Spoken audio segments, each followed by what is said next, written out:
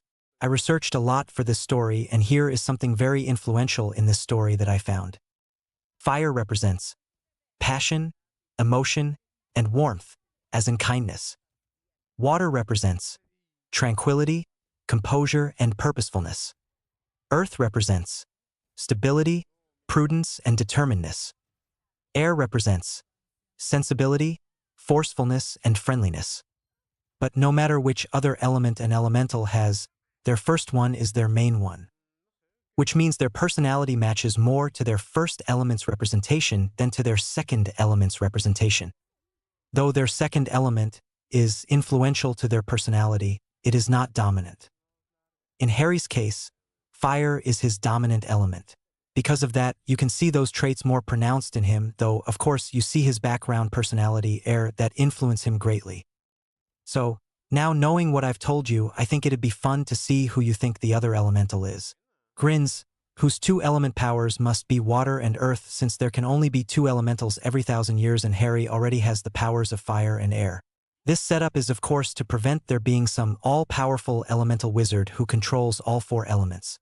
Instead, the four elements are split up evenly every 1,000-year period into two wizards/witches.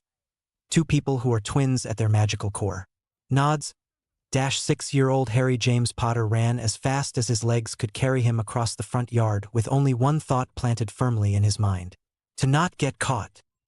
The sun shone high in the sky, lighting up the world with its warm rays, which meant that it was that time of the afternoon that his godfather helped him further his powers little by little and helped him gain a better control over them.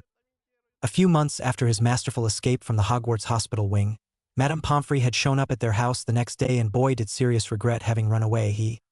But he does not talk about that part of the story when he recounts his flight from that sanitarium. Sirius Orion Black, now the age of 26, had taken to reading about elementals and their abilities. Now, if it were up to Sirius himself, he would not lay a finger on a book. He held great disdain for them. He did not know how Remus could stand, let alone enjoy, it, but for his godson he would give the world if he could. So, suppressing the tremendously strong urge to shudder, he had picked up the first of the books and began to read. He knew that it was necessary for him to be able to understand Harry's power on every level if he was going to help them progress and grow. They had to go slowly, of course, mainly because magical strain could happen easily. Sirius knew this from earlier experiences when he, Harry, and Remus had started this little routine shortly after Harry's 5th birthday. The two guardians decided in advance that they would divide the schedule between them. Sirius goes through magical exercises with Harry on the weekends, while Remus took up the inside work such as learning to read, write, and do basic arithmetic during the week. Now, the Potter heir thoroughly relished his time with his guardians as they taught him. They had formed a very tight bond between the three of them and understood each other very well. But these past few weekends Harry had taken to pretending he did not like his outside time with Padfoot. Why? Many would ask. Why, to make Padfoot have to chase him around, of course. Sirius would say it was time to practice, and Harry would say, "Only if you can catch me," before dashing off.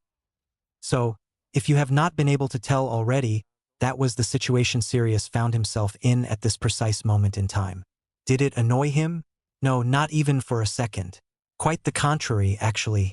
A grin would spread across his lips every time Harry's laughter and giggles reached his ears as the boy was chased. Children were only children for so long.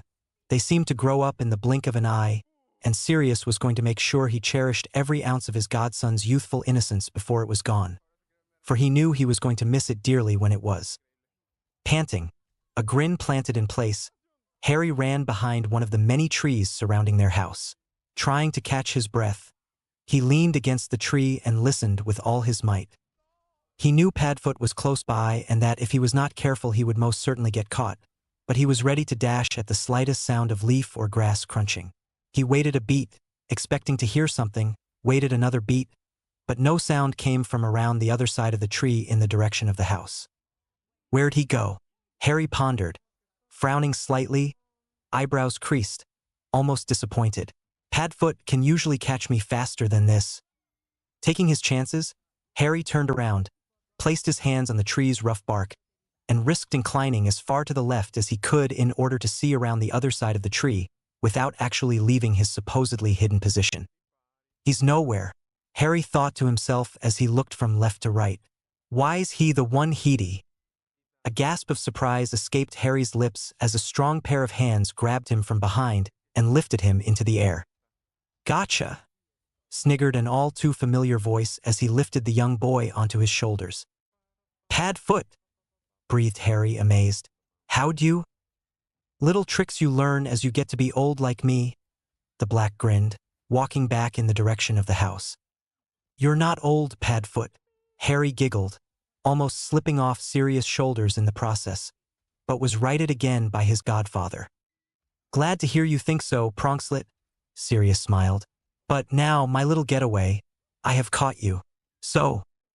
Sirius set Harry down a good 15 feet from the house and gave his godson a pointed look. Okay, sighed Harry unenthusiastically, lowering his head to gaze at his feet, pretending to be sad. If I could flame away, you wouldn't be able to catch me. Sirius grinned at the usage of his invented word for Harry's ability to apparate, so it could be said, but with fire, and shook his head comically, mentally thanking Merlin for the fact that the boy had not mastered flaming just yet. They had tried it a few times, but it seemed it was still too advanced for his young body to handle. He would not fall in a dead faint like he had for his 4th birthday, but he would be extremely weak the rest of the day and most of the next, barely able to hold himself up on his, seeming to be at the time, jelly-filled legs. Sirius was sure a few more years, however, and Harry would have it down to a science. Would you really try and flame away from me, Pronkslet? Sirius inquired, genuine sadness hidden in his tone. Something that Harry had absolutely no trouble picking up. His powers had grown some over the past few years, yes, but his empathic ability had been the first and only, so far, to become acute to a T. The young Potter's head shot up, emerald eyes that seemed to look past you, and into your very soul met bluish-gray ones, conveying his deep feelings just through the look in his unique green eyes. No, Padfoot. I wouldn't leave you, wouldn't ever want to leave you. You and Moony are like daddies to me. We're all. Harry looked pensive for a moment, as though searching for the right word, then snapped his fingers as it came to him, a smile spreading across his face. Like the 3 parts of the Oreo. Separated they don't taste as good, but together they taste the best. Sirius, eyes shining, a fierce pride bursting deep within him, bent to one knee, put his hands on Harry's shoulders, brought him a few steps closer, and kissed the boy atop his unruly hair. You can't say things like that, the black murmured without conviction, voice thick with emotion, pulling the boy into his arms, burying his face into the forest of black hair. Does it make you mad? Asked Harry, voice muffled somewhat by Sirius' shirt, knowing the answer to be no before he had even asked it. That's the problem. It doesn't, said Sirius, a faint smile on his lips as he released his godson and composed himself again. Some part deep inside roared at him for the fact that he was happy that Harry thought of him as a father, the part that was as loyal to James and his memory as could be. But then he was okay because he knew also somewhere deep inside him that if James were to have known he was going to die at the young age that he did, and that he was going to leave his treasured son helplessly by himself in the cruel world, He would have hoped that if Harry were to think of anyone else as father-worthy other than James himself, it would be his two best friends. "Can we do the marshmallows today, Padfoot? They're yummy," said Harry, eyes coming alive at the prospect. Sirius could not help but laugh. His godson always found a way to make him smile. It never failed. "Course we can, Pronkslet. I would not mind a few myself," replied Sirius, sitting down on the cool grass, cross-legged, and motioning for Harry to do the same. Smiling, the Potter promptly obeyed, and watched as his godfather whipped out his wand and conjured a bag of marshmallows out of thin air. Wicked, thought Harry, his smile rapidly turning into the trademark Potter grin. He may have been around it for years now, and he may be able to do some himself, but magic never ceased to amaze him. It always made him feel a weird sense of being more at home than, well, home. "Here we are," declared Sirius, opening the bag, taking one out and setting the rest next to him. "Let's let you try without your hands today. Okay, kiddo?"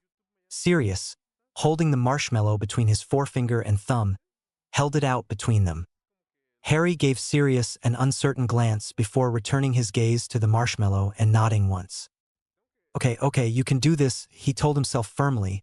"Just because you've never done it without your hands doesn't mean you can't do it." Harry found his powers more controllable when they were concentrated into something, in this case his hands. Just like Sirius' wand, it was something to concentrate your magic into. Harry knew he could do air magic with his eyes and hands, knew so by experience. So that meant he could do fire the same way, he was sure.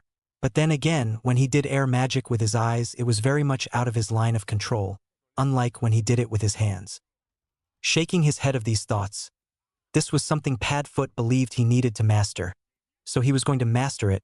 Harry's eyes narrowed on the marshmallow, brows creasing with concentration. No more than 2 seconds later, "Ah!" yelped Sirius, dropping the marshmallow, which was on fire, but fizzled once it hit the ground, flicking his hand back and forth trying to cool it. Eyes widening to the size of saucers at what, precisely, he had done, Harry jumped up, worry enveloping him. "Are you all right?" I'm sorry. "Nah, I'm good.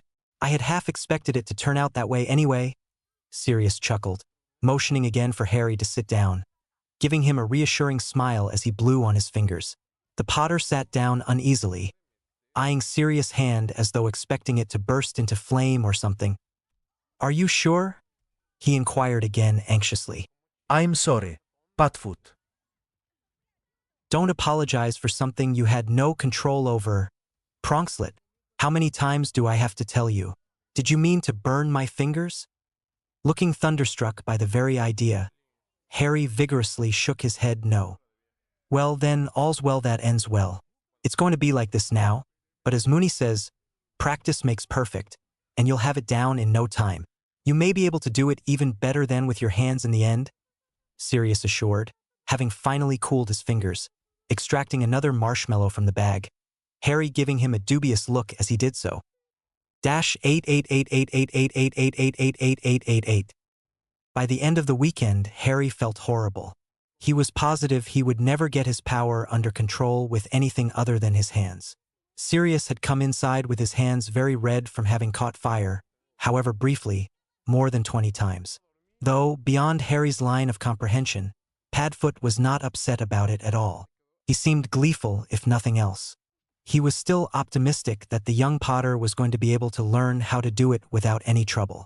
Remus had looked up a spell that healed minor burns and had preformed it on his friend, seeing as how the Black had outright refused going to that woman again. But it was Monday now, and Harry was going to have 5 days before he ended up burning Padfoot again. So, trying to get his mind off the topic of his difficulties with handless elemental magic and what he had put Padfoot through, even though Padfoot had been more than willing, Harry got up from bed, stretched, yawned, and rubbed the sleep from his eyes. He looked blearily around his bedroom before realizing why he could not see anything, and quickly grabbed his glasses off the nightstand and put them on, bringing the room into much clearer focus. One of Harry's 5th birthday gifts had been a remodeling of his bedroom. Mooney had done it, and then on his 6th Sirius had done another one. The messy-haired child liked it. It was fun having different decorations, wallpaper, bedspreads, and stuff every year.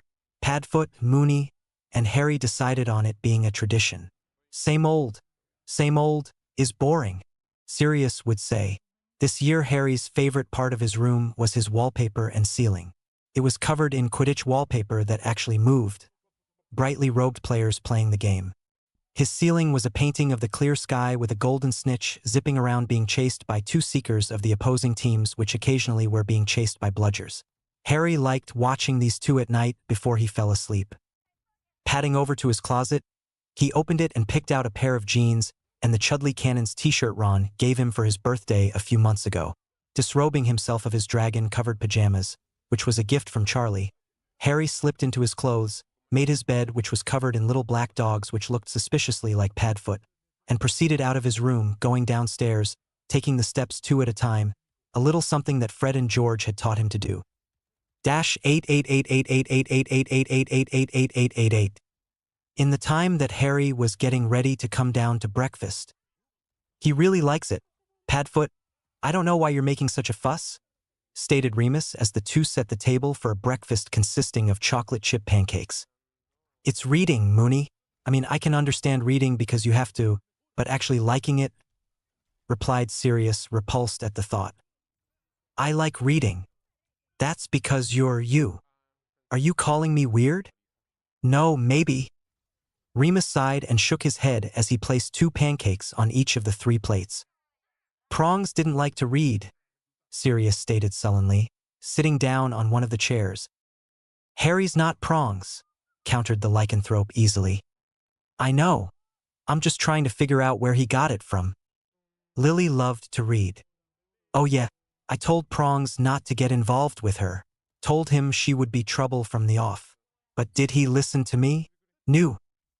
You were just jealous you were losing your best friend to a girl, sighed Remus, sitting down as well. Sirius gaped open-mouthed at the Lupin as though he had never seen him before. I resent that. Don't lie to yourself, you wanted all of us to be bachelors forever. Moreover, if James hadn't married Lily, Harry wouldn't be around. With every loss there is a gain, and vice versa, as they say. Granted, the Black consented, leaning back in his chair. Remus had an awfully true point. But reading, he whined. Remus rolled his eyes as Sirius dragged them back to the initial subject. Luckily for the lycanthrope, for a moment anyway, Harry entered the kitchen at that exact second. Good morning, Pronkslet, Sirius greeted amiably, sitting up quickly enough. Good morning, Harry, Remus smiled. Morning, the young Potter returned, taking his place at the table, toes scuffing the floor since he was not yet big enough to sit perfectly in the chair. Did you brush your teeth, cub? Inquired Remus abruptly, right when the emerald-eyed boy had picked up his fork to begin eating the delicious-looking pancakes. A sheepish look crept onto Harry's face, as he slowly shook his head in the negative. Thought so, grinned Remus knowingly. Hop to it and hurry back, K? You don't want it to get cold, do you? -88888888888888888888888. Later that afternoon. 5 + 5. 10. Yep. How about 10 + 5? Harry lifted up his hands and used his fingers to help him add. 15. Right? 10 to 9. 1. Harry replied instantly he knew that one. Remus chuckled at this. Harry was an exceptionally bright child. Remus had known this before they had started to school him, but it never ceased to make him smile, and loved to learn new things. It had taken the messy-haired child a bit to understand the basics of arithmetic, but he finally had adding and subtracting down, and they would be moving on to multiplication here soon. Harry had mixed feelings about math. He did not hate it, but he did not love it either. Reading, on the other hand, he enjoyed completely. He had gained a hunger to learn ever since Remus had started reading him bedtime stories. Sirius knew this now and blamed Remus for his godson's pleasure in reading, while Remus told him to stop acting so childish about the matter. Needless to say, Harry picked up the basics of reading and the alphabet 10 times faster than he had arithmetic, and had read his first short book, not perfectly, of course, a month after Remus started teaching him. The young boy could now do it very well, and whenever he did not know a word, he would just ask Moony. Where's Padfoot, Moony? Asked Harry, as Remus picked up the flashcards they had been using and put them away. The two worked in the Potter's room where Sirius had bought Harry a desk to be able to do his schoolwork on. Sulking in his room, knowing him, Remus sighed with a smile. Why? Because he has yet to accept that life doesn't revolve around him and his view of things. Oh, said Harry, as though he fully understood, which was far from the truth, but decided against asking for a more explicit answer. Moony and Padfoot had their off days, their disagreeing days, Harry knew, even though it did not happen often, but when it did he knew it was best to let them fix it between themselves. If it's ever fixed, he thought to himself, giggling mentally. There were some disagreements that never came to an end. Some people could be really stubborn. Anyway, let's move on to writing, eh? After a half hour of writing out the alphabet and then forming words with the letters, Harry's handwriting was not the best in the world. But really, what 6-year-olds is. They proceeded on to Harry's favorite subject. Can we go to the store, Moony? Requested Harry a little after he read. If you give a mouse a cookie. Aloud to Remus, and the older man declared their school day done. Why would you need to go to the store? I want to pick out my own book to read, explained Harry, grinning. Ah, I see. You mean a bookstore. Sure we can. I could probably pick out a few for myself as well. The Lupin replied with a nod. It had been a while since he had bought some new books. Cool.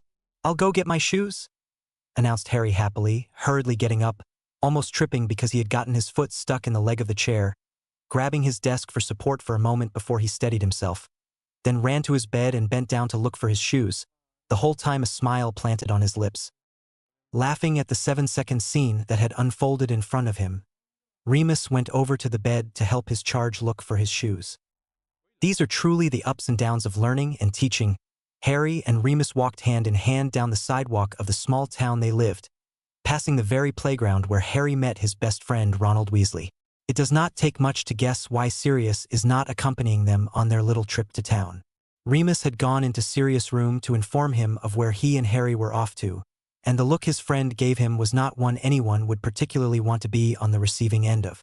Remus had said that Sirius really needed to just accept the fact that he was not going to be able to keep reading out of the house, and Sirius said he would, but that it was just, ugh. Once past that, Sirius dryly said for them to enjoy themselves, as much as one can in a bloody bookstore, and that this would give him some time to flew up to Diagon Alley, get a few needed things, and pick up the newest Daily Prophet paper. There it is, proclaimed Harry, looking up at Remus, a pleading gaze in his green eyes. The Lupin nodded, and the 6-year-old happily wiggled his hand out of the werewolf's grasp and ran the rest of the sidewalk. Whirling back around once, he reached the beginning of the store parking lot, waiting eagerly for Remus to catch up so that they could go on in. Ah, come on, Moony. You're slow, the messy raven-haired child mock-pouted, putting his hands on his hips. Remus chuckled at this display. Harry was always a sight. But before he could reply, the Potter lowered his hands from their previous position, raised his right one, palm up, until it was outstretched in front of him, and a powerful gust of air hit Remus from behind, nearly throwing him off balance. Skipping a few steps, in order to keep up with the wind that wanted to keep pushing him forward. Remus reached Harry, and the second he did, the wind died straight away, leaving only the nice breeze it had been to begin with. Harry lowered his hand and smiled innocently up at Remus. Harry, you know you can't do magic out here, Remus admonished gently, looking around, trying to assess if anyone had seen what had presently occurred. Merlin knew that all they needed was for magical use to be picked up from way out here.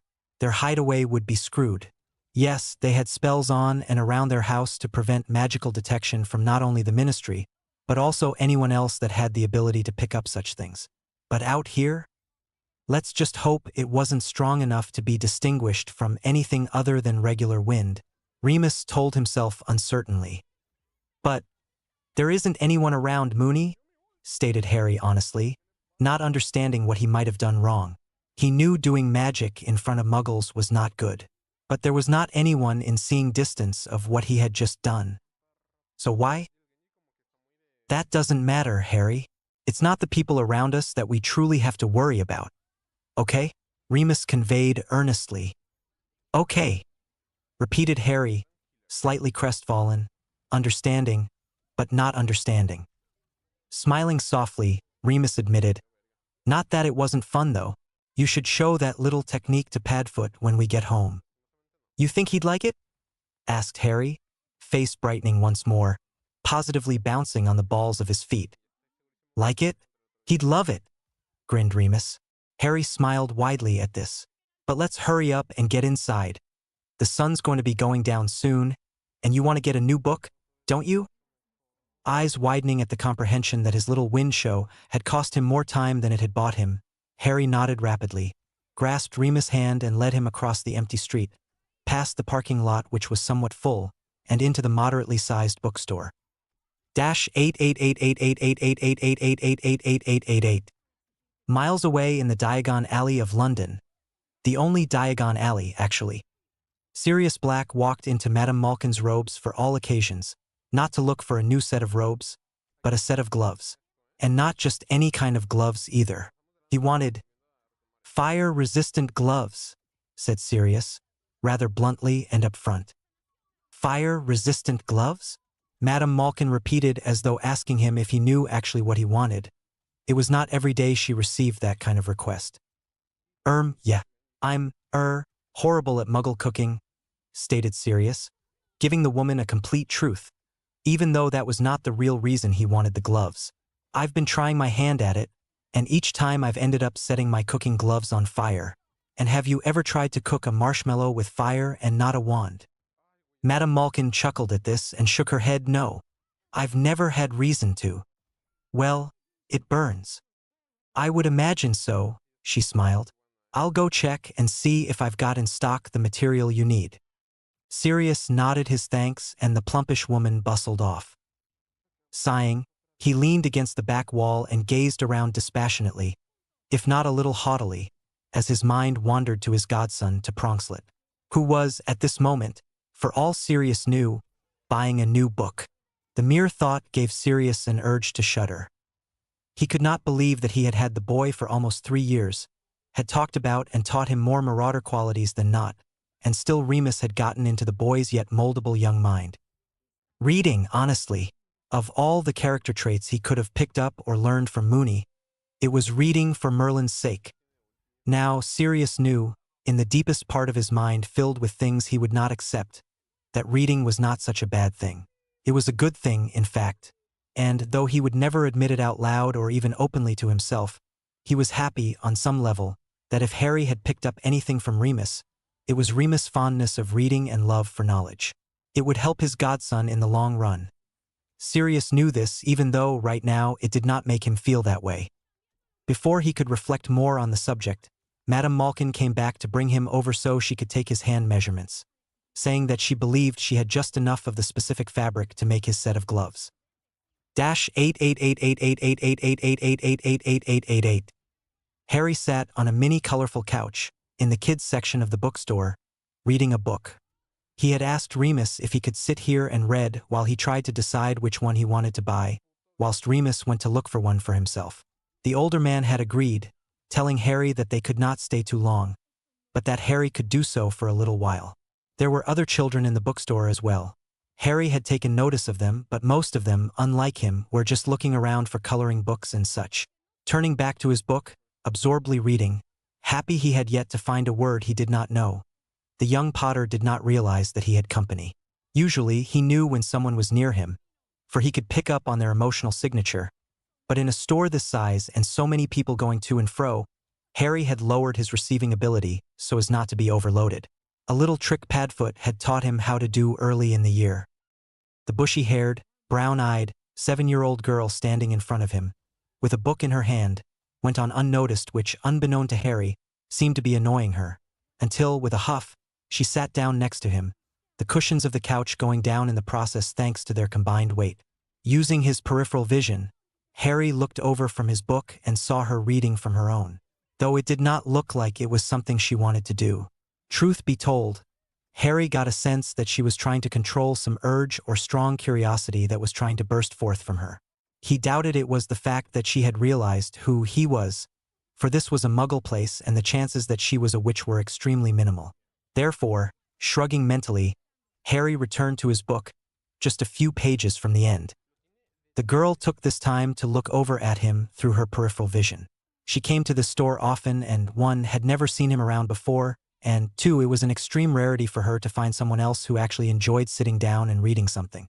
He turned the page, read, turned again, now on the last page of a book she could not see the name of. A smile was spreading across his lips, and she could not take it anymore. Putting her book roughly down on her lap, she turned to him. "Are you really reading?" she questioned, a hint of bossiness in her tone. "Am." Harry finished the last line, closed the book, and then looked back at the girl. "Yeah, why?" "It's just, I've never seen. What's your name?" "Harry Potter," replied Harry tentatively. I'm Hermione Granger. "And I think it's very nice that you really came here to read. Not very many people do. But, I mean, who comes to a bookstore if not to read? Honestly, I find it awfully annoying when people come in and act as if this place was not important." The girl, Hermione as it were, said all this in exceedingly rapid succession, as though she had never talked about this to anyone else and was glad to get it out of her system.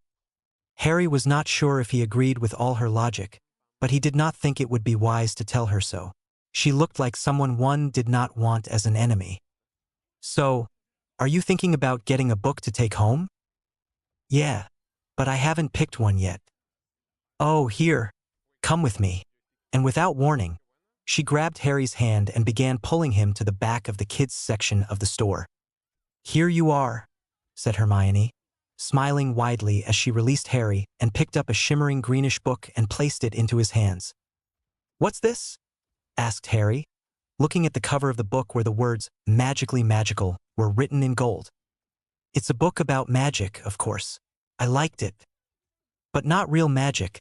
This is a muggle store," stated Harry without much though. Hermione gave the green-eyed male a questioning look, as though trying to understand what he meant. Becoming conscious of what he had just said out loud, Harry closed his eyes, mentally hitting himself over the head for not thinking before he had talked. Not only had he called this a muggle place, but he had said so in front of a muggle, something Padfoot and Moony had told him they were not supposed to do.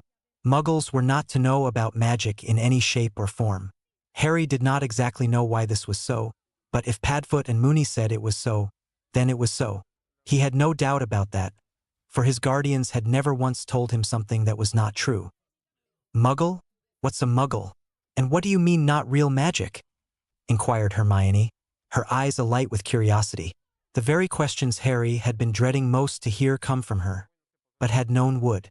Taking a steadying breath, putting his thoughts in proper order, Harry opened his expressive emerald green eyes to meet inquisitive brown ones. "Muggle means normal. That was not a complete lie, at least.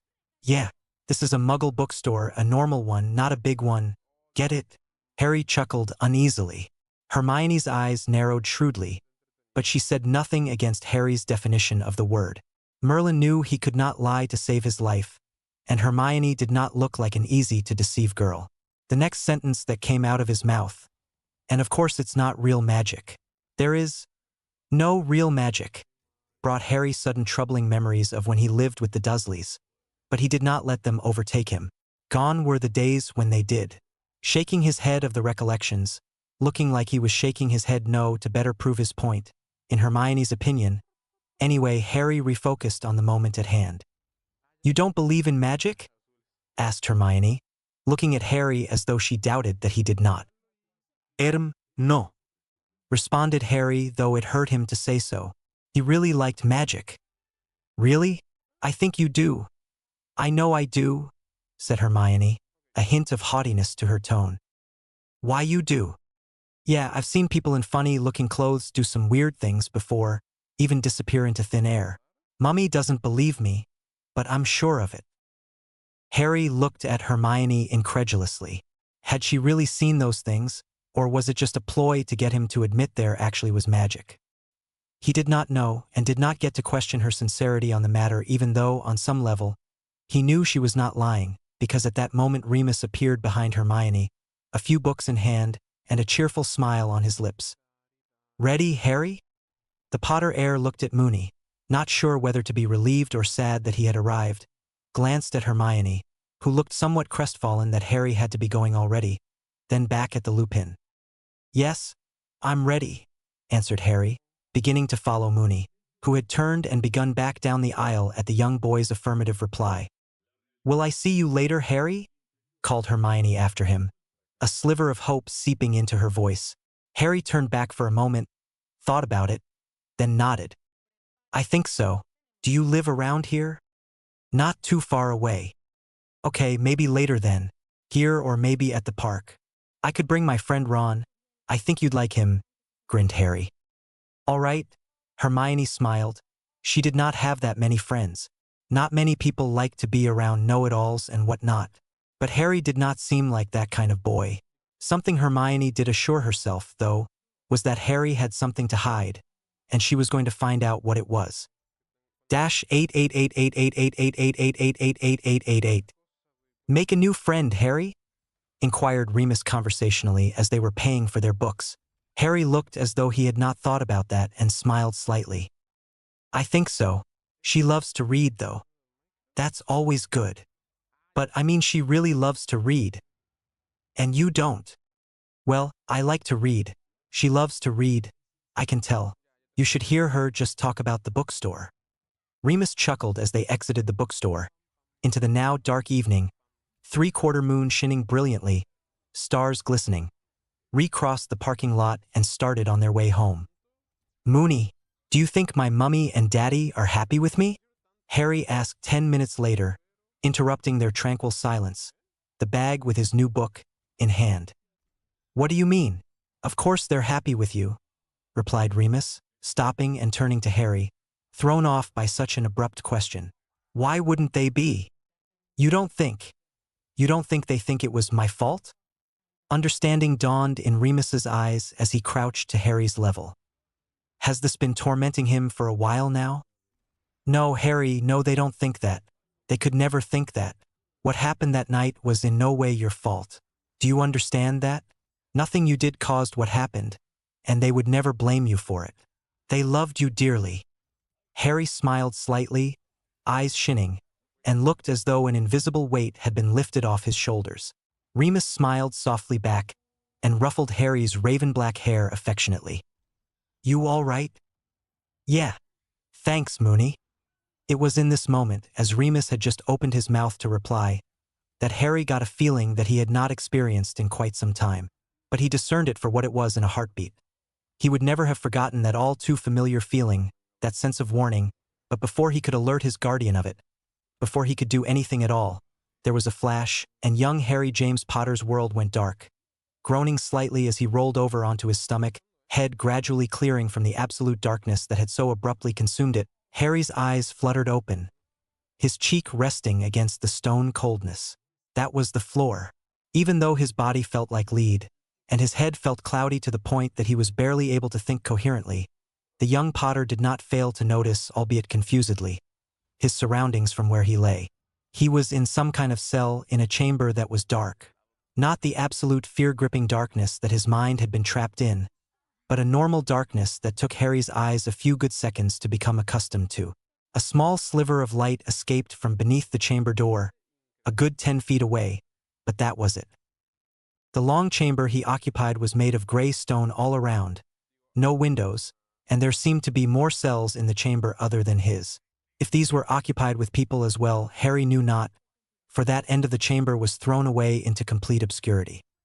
Groaning again, feeling as though he had been flung into this place, Harry pushed himself up on wobbly arms, tried to stand up, failed for his legs proved to be more wobbly than his arms had been, and resigned himself to a better-than-not-sitting position, all the while willing his head to clear so that he could think properly again. Shaking his head once, his mind feeling less pushed on from all sides, Harry took a better look at the environment he was currently in. His eyes widened slightly. Why was he here? Was the first question to enter his head. Where was Moony? Where was Padfoot? Were the second? What had happened?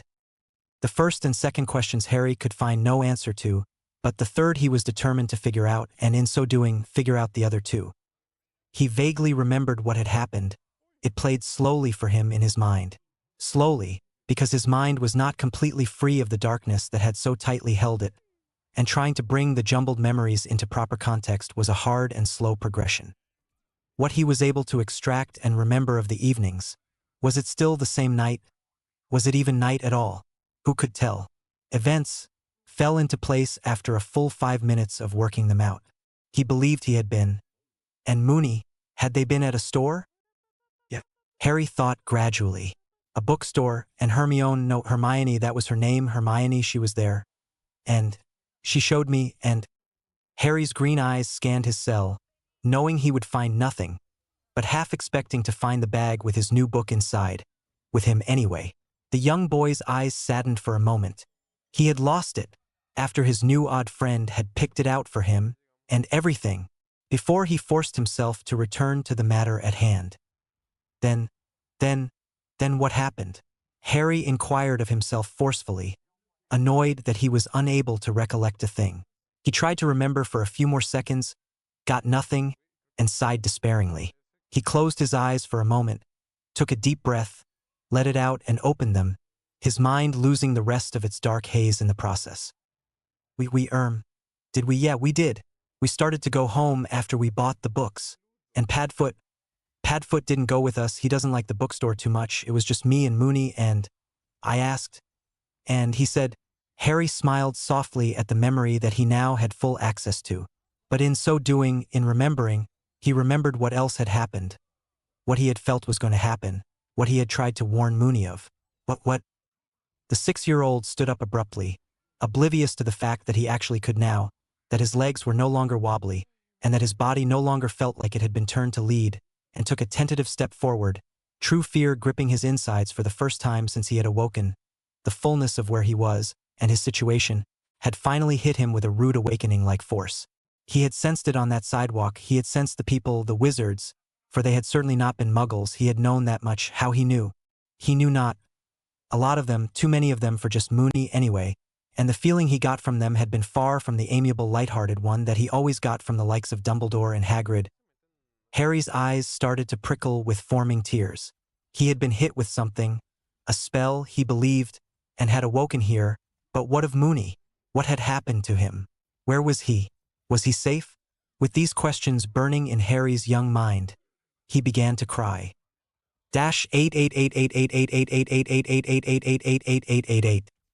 -888888888888888888888888888888888888888888888888888888888888888888888888888888888888888888888888888888888888888888888888888888888888888888888888888888888888888888888888888888888888888888888888888888888888888888888888888888888888888888888888888888888888888888888888888888888888888888888888888888888888888888888888888888888888888888888888888888888888888888888888888888888888888888888888888888888888888888888888888888888888888888888888888888888888888888888888888888888888888888888888888888888888888888888888888888888888888888888888888888888888888888888888888888888888888888888888888888888888888888888888888888888888888888888888888888888888888888888888888888ád middle of the circle his followers had formed around him, gazing around at them.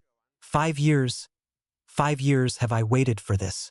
Too long for my patience, as some of you have experienced all too well.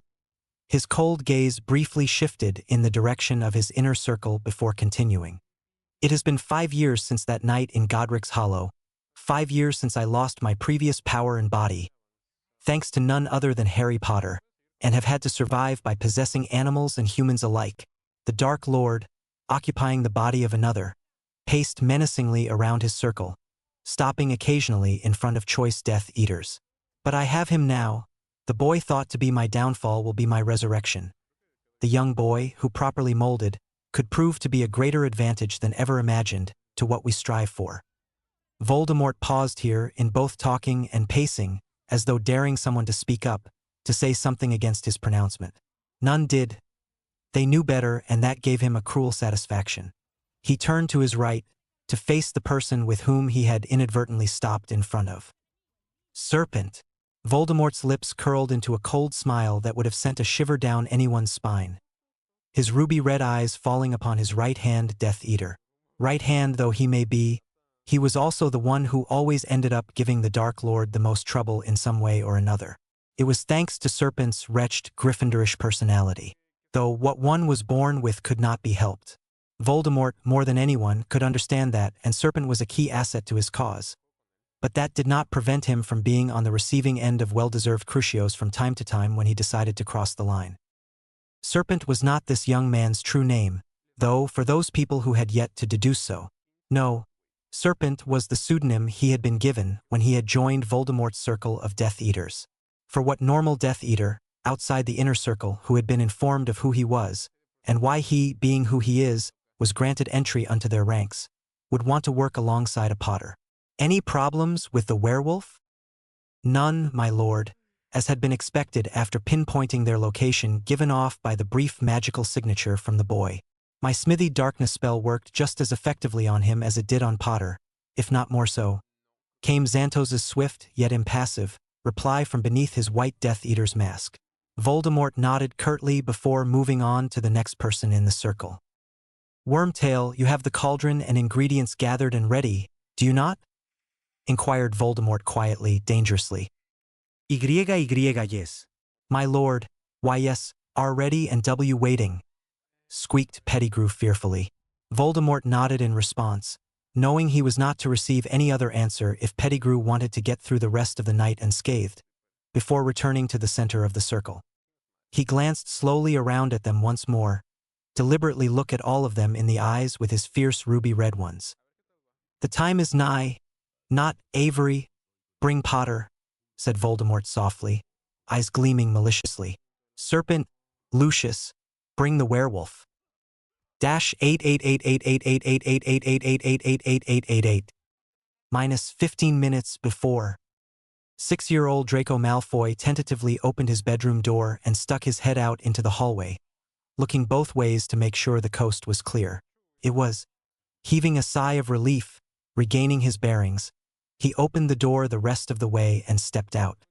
His father always told him that he was to stay in his room when he had meetings in their house, and Draco generally did. All the things he was able to pick up from them were not pleasant, and he preferred to tune out the thoughts he received. Did his father know about Draco's little ability to pick up on their thoughts during these meetings? No. Draco knew better than to tell him. He would be in a lot of trouble then, he was positive. It had taken the young Malfoy heir some time to accept the fact that his father was not the greatest person in the world, contrary to Draco's former popular belief. His father did things that hurt other people, and so did his father's friends. It was only recently that Draco realized he actually had this ability, and today he picked up on something new. Not the thoughts of those in his father's meeting, but the thoughts of someone younger. Around his age, Draco believed. No one his age had been allowed to enter his house before, and this awoke the blonde's normally subdued curiosity and desire to investigate. Creeping as quietly and as softly as could be down the hallway, he passed numerous unoccupied rooms that made up the 5-floored house, or mansion if you wanted to get technical about it, but Draco was not at the age to be so, before reaching the staircase that led down to the next floors. He padded down these steps cautiously, passing the other 3 floors as he continued on his way down, knowing that the person he was looking for was in the basement. The thoughts he picked up from the boy, he was sure it was a boy because the voice of the thoughts were not a girl's voice, were becoming stronger with every step he took. He could pick up other people's thoughts better when he was nearer to them. He had figured out shortly after realizing his ability, and now he believed the boy was crying. He was close enough, he suspected, to be able to project his thoughts back, which he decided he would try and do. "Hey, are you okay?" Draco asked, not used to asking such questions. The thoughts the silver-gray-eyed boy had previously been hearing, mostly centered on someone named Mooney, stopped abruptly, out of pure shock. What? I said, "Are you okay?" Draco thought back a little slower this time. How are you doing that?" "Doing what?" That. How can you talk to me? In my head?" "Oh, that. I don't know, I've been able to do it for a while now." "Am I talking to you in your head?" Kinda. You're not really talking to me. I'm just hearing what you're thinking." "Oh, am I hearing what you're thinking?" Draco thought back, shaking his head no, as if the other person could actually see him, which was not so. "No, you're hearing what I'm thinking to you, what I'm thinking to me you can't hear." "How?" "Dunno, it doesn't really matter, though. But why were you crying?" I don't know where I am, and it's dark. And I don't know where Mooney is." "That's a weird name," Draco interrupted dryly, without thinking, before Harry could finish. The raven-haired boy, who was now 1 floor down from where the blonde-haired boy was, had a sudden and fierce feeling of déjà vu. -88888888888888888. Flashback. Padfoot? What kind of name is that? A good one. You probably got a weird name too, huh? Padfoot is not a weird name. Yeah, it is. Stop saying that, replied Harry angrily. Well, at least I have a real wizard's name, Draco Malfoy, the blonde boy said sneeringly. Sounds like a circus clown's name, Harry retorted, grinning at his own comeback. End flashback. Dash 888888888888888. You're that boy from Diagon Alley. What are you on about? Draco thought back, confused. You're that boy who made fun of Padfoot's name. It took Draco a few seconds to recollect ever doing what the other boy was accusing him of. You're that boy who didn't think brooms were for flying? Inquired Draco uncertainly. Yeah, but I don't think that way anymore. I have my own broom now, and Padfoot taught me how to fly it. Oh. At least he doesn't think like a muggle anymore. Draco thought to himself, is Padfoot really his name? Because, no, it's serious. See, that's a normal name, why don't you call him that? Dunno. I've always called him Padfoot. It's his nickname. He likes it. Oh, hey. You're the boy who said my name sounded like a clown's name. Oh yeah, sorry about that. You were mad because of what I said about Padfoot. It's okay, I guess. Say, what was your name again? Harry Potter. Draco stopped dead in his tracks. He had heard about Harry Potter before, and his father had confirmed the stories about him. Harry Potter was famous. Harry Potter was the boy who lived. The boy who, as a baby, had defeated you-know-who. And he was in Draco's house,